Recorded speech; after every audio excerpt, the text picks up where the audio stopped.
because this is a very special day. It is a day that we are taking pride in, because as a school, growth has been established.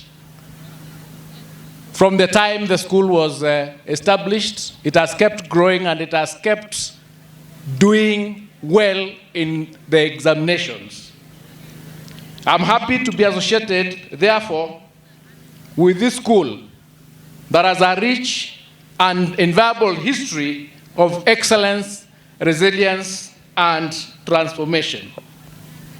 Founded in 1965, under the sponsorship of the Pentecostal Assemblies of Canada, this school stands as a beacon of hope and empowerment for generations of young women, not just in this country, but also in the whole world.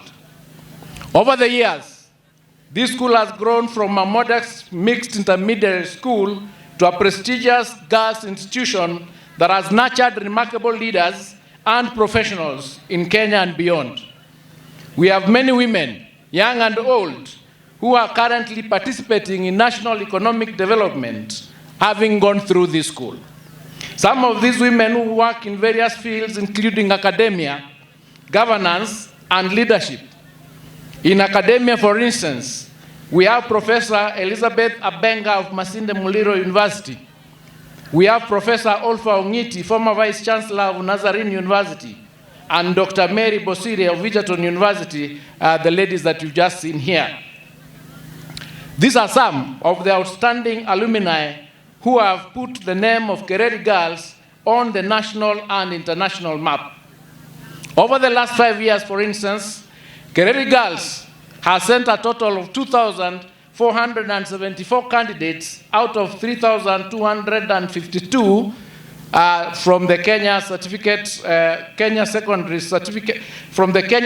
of Secondary Education candidates to universities, representing a 76% transition to university education. The school recorded 100% transition to TVET and university admissions over the last 5 years. This is indeed very commendable. I wish to thank the 140 teachers who are from the TSC and the Board of Management teachers for their commendable job in ensuring a holistic education for the current students, standing at 2,605. Ladies and gentlemen, the government will continue supporting Kereri girls to ensure that it will continue operating with its high academic standards. The expansion of the school infrastructure, including the ultra-modern 750 capacity dormitory under construction, demonstrates the government's commitment to ensuring that students learn in a conducive environment. Over the years, the government has provided financial support, including an allocation of 10 million in the year 2016 to 2017, 25 million in 2022-2023 financial year, and another 25 million in the 2023-2024 financial year. This is aimed at enhancing infrastructure and learning facilities in Kereri girls. And it's my commitment that the dormitory that is almost 50% done, we will, in this financial year, provide resources to complete that dormitory. Indeed, we have just recently proposed a budget of 4.2 trillion for this financial year. Ladies and gentlemen, we are in the middle of this government's administration. That means if we continue in that trajectory, we have about 10 trillion in the next year's budgets before the end of this administration, the year 2027.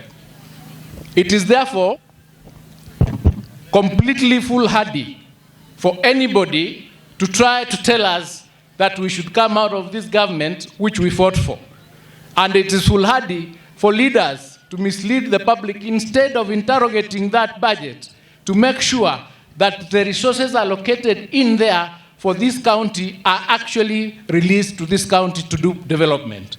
It is time to roll our sleeves and work very hard to deliver services to the people of this country and this county. It's not time to do politics. It is time to work, because elections come every 5 years. 2027, wait for 2027 and deal with the election of 2027 in 2027.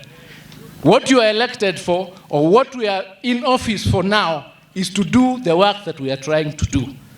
And as a ministry, and I've worked very well with all the teams here, we are determined to make sure that we bring hygiene back in the education sector. Because, as you've been informed, education is an equalizer. If we get it wrong in education, we'll get it wrong everywhere. I assure you that the government will continue to prioritize education by improving infrastructure, equipping laboratories, enhancing teacher welfare, and ensuring a seamless transition under the CBC curriculum.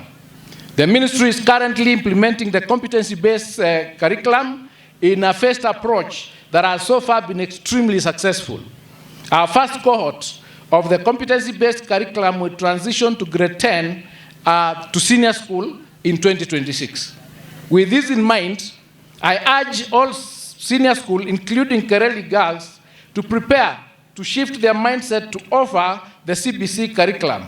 I challenge Kereri girls to offer all the 3 pathways under the CBC. That is arts and sports science, social sciences, and science, technology, engineering, and mathematics, that is STEM. I am sure this will be achievable, since this school has all the facilities and equipment required under the CBC. This will also ensure that all students have access to diverse career paths and holistic development. The Ministry of Education will continue to support this transition with the necessary resources and training. On this part, the government will provide the necessary capitation to all students in a timely basis to ensure school processes go on smoothly. I assure schools to bear with the government as we engage with the relevant government ministries and departments to release the next tranche of capitation needed to run our schools efficiently. I thank the parents and the school community for their unwavering support.